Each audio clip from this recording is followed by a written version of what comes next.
We watch the news. We see war, disease, poverty, man against man. We see billions of poor people displaced by the power brokers. We see the super rich getting richer. Many simply see the news. They don't understand, or even try to. They don't know the bigger picture, the truth about what is really happening out there. The truth is, what happens out there affects us all. And all of those world events are happening not by chance, but by design. All of our lives are being affected by just a few men. Those men are members of an elite group. Their ancestors plotted and schemed just as they do today. Their goals are short and long term.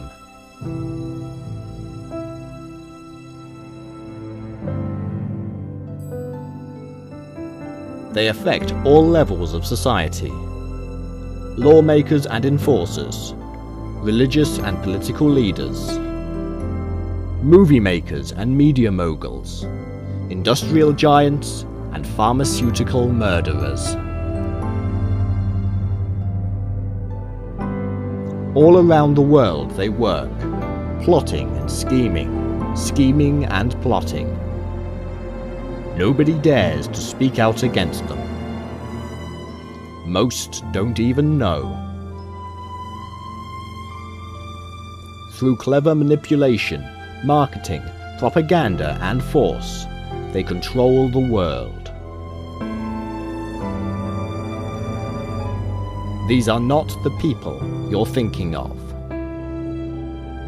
These are not always the politicians, who are often pawns themselves. These people are members of a long line, a golden thread through history that stretches back thousands of years and can be traced through their own bloodline. We have given them many names: Illuminati, New World Order, Priory of Sion, and more. What they do and who they are is such a huge secret that any means is used to keep them safe. I have been at the heart of one such group and seen how they mock the world outside. Welcome to the world of a very real and powerful secret society.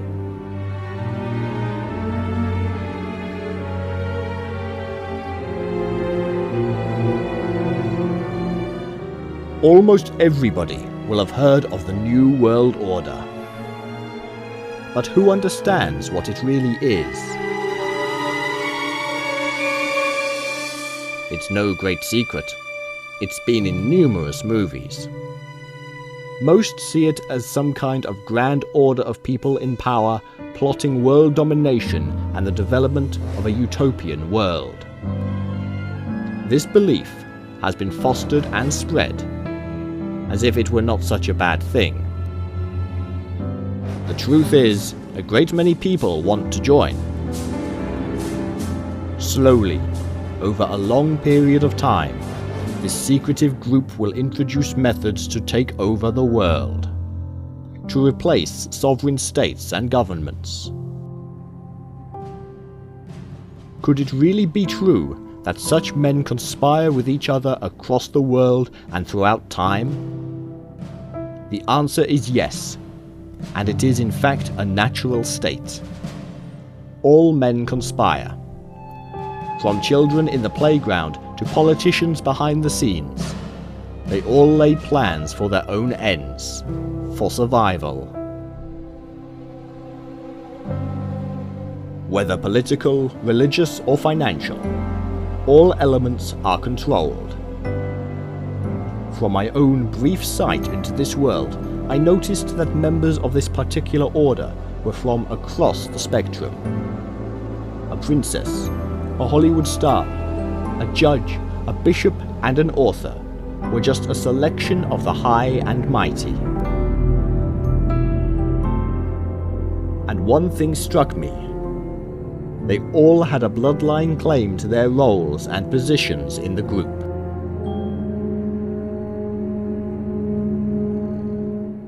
Even my own palm was checked for a special line which would indicate my right to be a member. I had the line, I had the ancestors, but I did not have the will to join.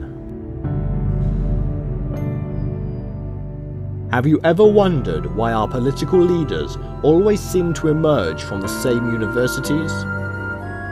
Why those same institutions also give us the leading lights of our military? Hundreds of years ago, these universities were set up by the people in power to ensure the stability of the nations, to foster and grow like-minded people, to give knowledge and training to members of the elite bloodlines of the world. Choose a name, almost any name from the world of politics, and you will find that their family lines spread out into other influential fields, such as the media. Because of the control of the media, the voices raised against them are almost never heard, or even worse, are stigmatized. They are made to look like cranks. They are given names such as Christian fundamentalists or anti-government conspiracy freaks. But you don't need to be a Christian or a freak to realize that the people in power are in it for themselves. But something has been working on the mindset of the people. The internet has been a hotbed of information gathering and dissemination. This is one reason that the NSA and other secret services are illegally monitoring your every word and deed. Many in the world now see beyond the news we are fed.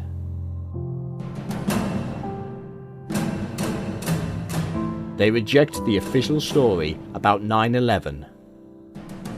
They know there was more to the story of the death of Princess Diana.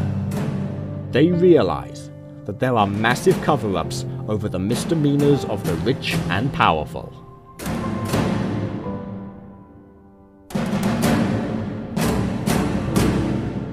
In fact, the conspiracy theories became so powerful among ordinary people that political scientists became concerned about possible mass hysteria, and so further controls of the people were applied.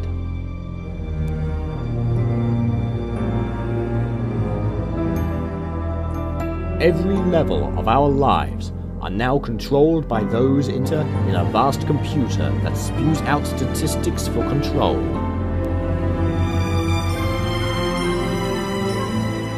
We are fed information, news, entertainment from birth. Propaganda manipulating our every thought. In Russia, everything is the fault of the Americans. And in America, it's all the fault of the Red Peril.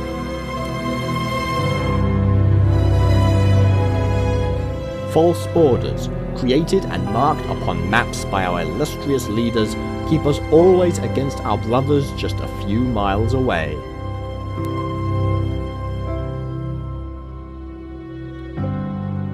Go to university and build up your debt.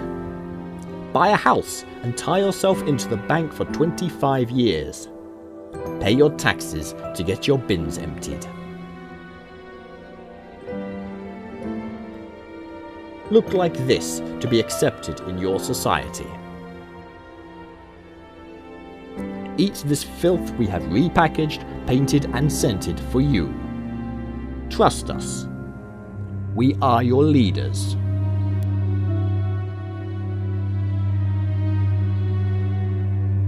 The term New World Order is not something created in the mind of a conspiracy theorist. It is in fact something that has been used by a great many as an idealistic concept of the future of mankind. Woodrow Wilson and Winston Churchill both used it during the last century as a statement that the world was about to enter a new phase.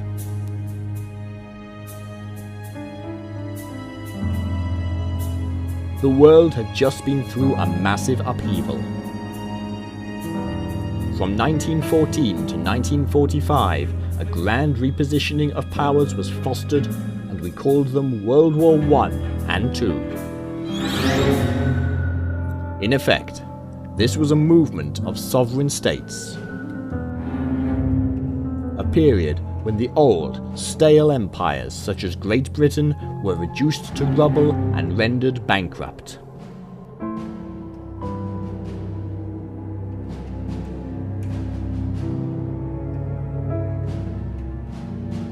It was part of a grand sacrifice for the great good of the coming new world order. It was also used to grow the world's most powerful commercial business to such levels that it staggers belief: the arms industry.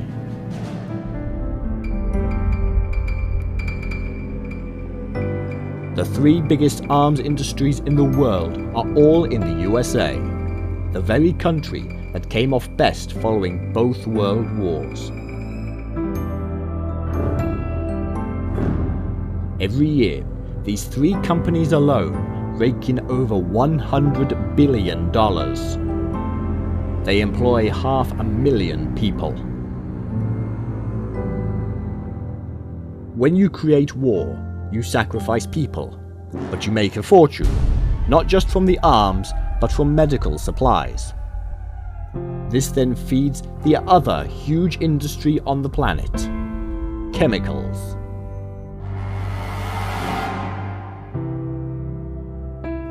Now, as world trade globalizes, so too do the arms and chemical industries.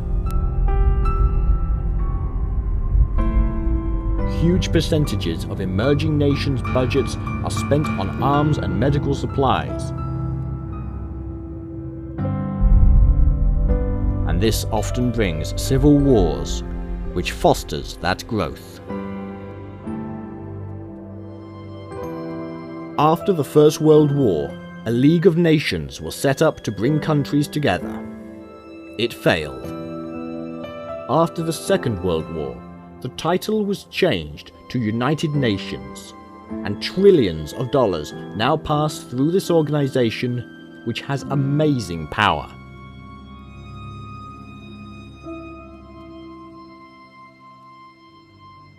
Like a nation itself, it can go to war, raise taxes, and enforce laws.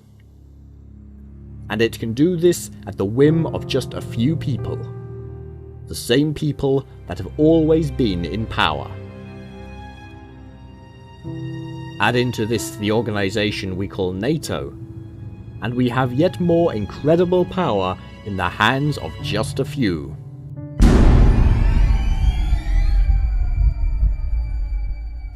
This is conspiring. This is an example of how people get together, decide on a future, and put a plan of action into place to ensure their preferred outcome.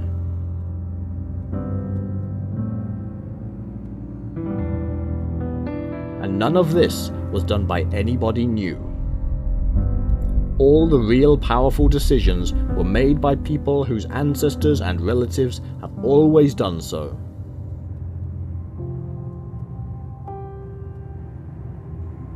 It was reported to us by media controlled by them. Now, years later, the world is controlled by centralized banks, trade organizations, law courts, religious leaders, and more. All of these run through the UN, through the same people.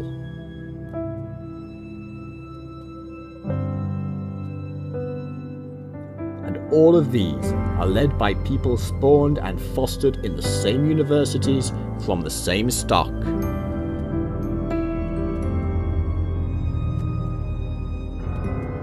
they also maintain a balance of power in favor of the US.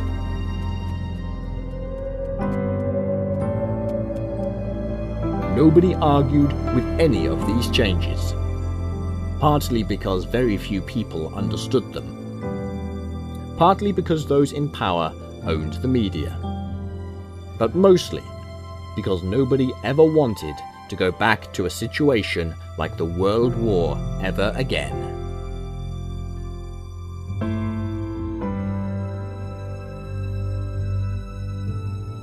So who designed the UN? In truth, it was the ones with real power, the American bankers who had profited immensely from war.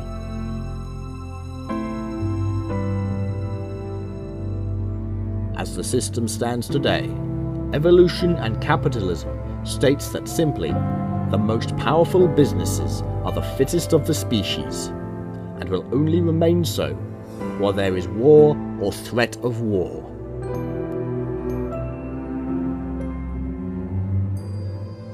The idea we have been sold, that the UN brings peace to the world, is a farce and a lie.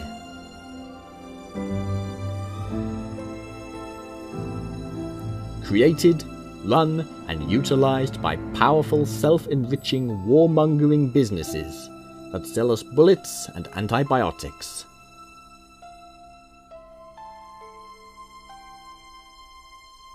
One of the biggest bankers in the world is owned by the infamous Rothschilds,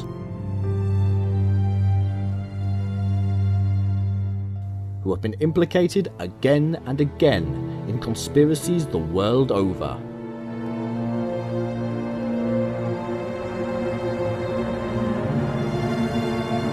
The royal head of state of the United Kingdom banks there.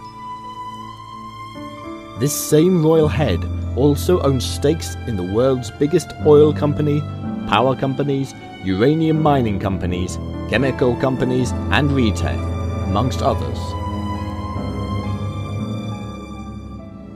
The Secret Service give a weekly briefing to this head of state, and not to the resident Prime Minister. 500 military advisors in over 30 countries report directly to this person, whose offspring attend the same universities as the power brokers of the world. Grand titles and annual awards are dished out to all those doing a good job for the cause. And almost every order, secret or otherwise, is patronized by them. Pull a thread with a British royal family and you unravel a massive web that reaches around the globe in every industry, in every way. Now, who do we think killed Diana to shut her up? As ever with conspiracy theories, we enter a world of confusion. Out here in the world that only sees small snippets of the truth, all manners of assumptions are made. Almost everybody. Freemasons, Illuminati, and even the Jews. They were the threat of an international communist conspiracy, what they called godless communism. The governments of the West didn't mind too much. The battle against communism was in fact something they wanted to foster. This red menace became a demonized focus. The commies were everywhere, and even the great Charlie Chaplin was accused of conspiring against the good old US of A. The beauty of this whole post-war anti-communism approach was that it actually played right into the hands of the capitalists. The same bankers and oil tycoons that wanted us to earn and spend. Communism was evil. It was out to get us. Fight communism by digging yourself a grave even deeper into the capitalist system. Be a good American and buy more than you need. And yet, even though there is this supposed international hatred between East and West, trade and toy with us like lab rats. All elected politicians are only in power for a short period of time. The real power are those people behind the scenes, the ones who never change, the ones whose family lines can be traced back down that golden thread and into the heart of secret orders and cabals.